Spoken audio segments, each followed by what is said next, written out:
Start చేసామండి. 5 రాష్ట్రాల్లో start చేసాము. కర్ణాటక, మన తెలుగు 2 రాష్ట్రాల్లో కూడా చాలా విస్తృతంగా ఈ బిజినెస్ చాలా అవుతుంది. సో ఇలాంటి కంపెనీలు బయట మార్కెట్లో ఉత్తగొడుగులా ఉన్నాయి.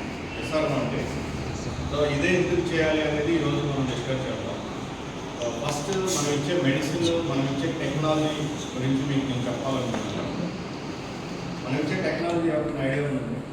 ఆయుర్వేదమా లేకపోతే అలోపతియా, హోమియోపతియా ఐడియా ఉందండి? కొత్త వాళ్ళు ఎంతమంది ఉన్నారు? ఇదే ఫస్ట్ టైం వినేవాళ్ళు.